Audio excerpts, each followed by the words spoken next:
make the skydiving fail videos, here are 10 survival skills to keep you skydiving safely. Hopefully.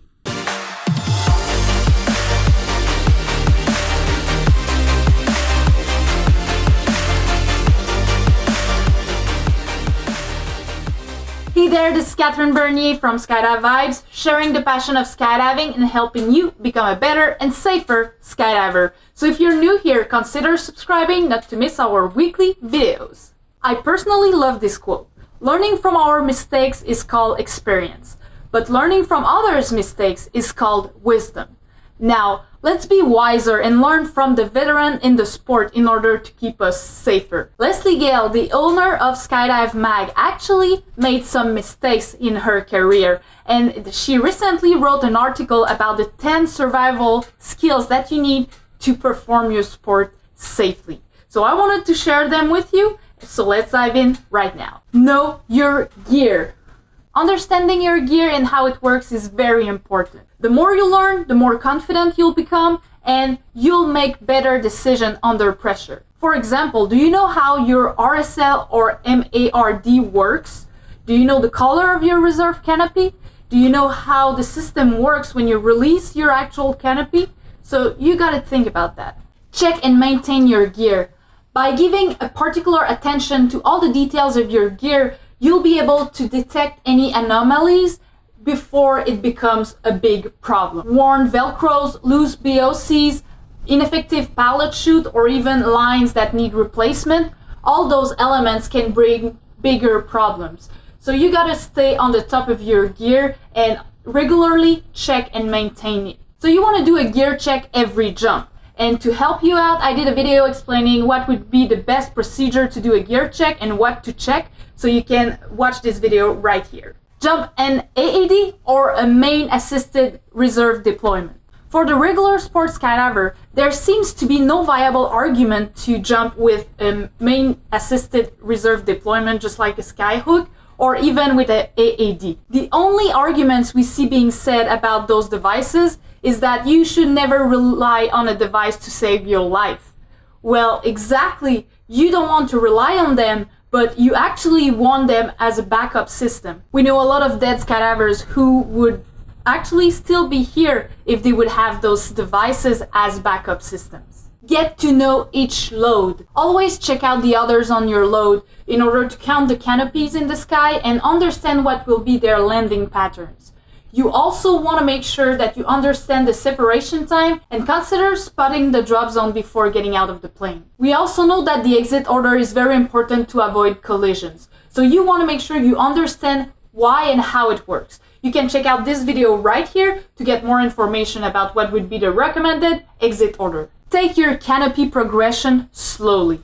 In that day and age, everyone wants the better, faster, more performing technologies to play with. Unfortunately, in skydiving, that's not always a good idea. So you want to make sure you have the canopy that fits your skills and experience. And you really want to own that canopy, where you want to make sure to fully understand and fully master all the range of your canopy and acquire excellent piloting skills before transitioning to another one. Make sure to invest in your canopy skills by going to a series of courses. Many skydivers are spending a lot of money on their tunnel time, on their freefall skills, but not enough on the canopy skills. Fact number 1, you're most likely to die under canopy than in freefall. And fact number 2, improving your canopy skills can really save your life. So consider that. So I personally did the Flight 1 courses, and those are the ones that I recommend. So you can check out in the description below, there's going to be a link to their website. Just check out where they are next. Hopefully it's going to be near from you guys and you'll be able to take those courses. Don't fuck around with a malfunction. You want to decide on your own personal decision heights and respect them in all times. You also want to make sure to rehearse and practice your emergency procedure up to a point where it becomes a second nature. And also don't forget to check your handles in freefall and under canopy, because depending on your position, they may change place, so you want to be aware of that whenever you need them. Talking about malfunctions, do not hesitate to use your reserve canopy. A lot of skydivers don't want to use it because they say that they might lose their main parachute and have to pay for it.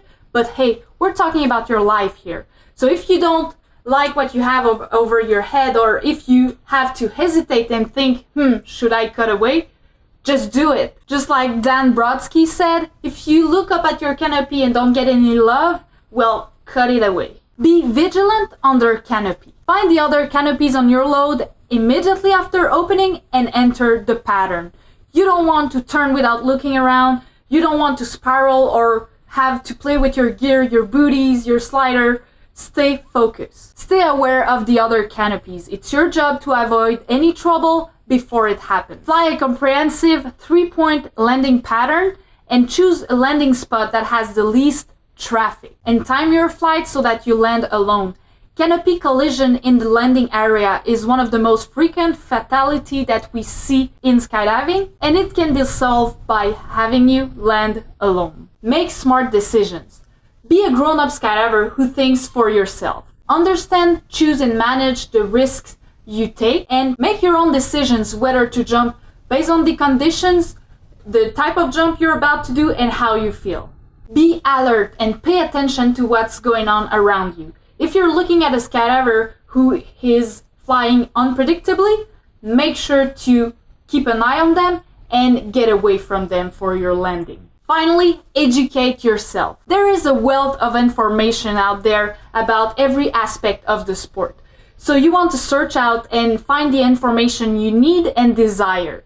Also, read out the incident reports and ask yourself, what would have you done in that situation in order to get better prepared. Take responsibility of your own learning. Book canopy course, progression weeks, good coaching. In the end, whenever you get out of the plane, it's your own responsibility to save your life. So it's better to be best prepared. Another great way to educate yourself is to subscribe to this channel, because if you look around, I'm putting out weekly videos all about informational stuff about skydiving, gear reviews, but also interviews with pro athletes from whom we can learn a lot. And let me know in the comments below, what would you like to learn next about skydiving or to help you progress in the sport? I'll gather all the information or get an expert to come on the show to answer your questions, and I'm gonna share it on that channel. So again, consider subscribing if you don't want to miss your video suggestions. Alright, so I hope you've enjoyed this video. I'll put the link to the source article from Skydive Mag in the description, and on that I tell you, stay safe and blue skies.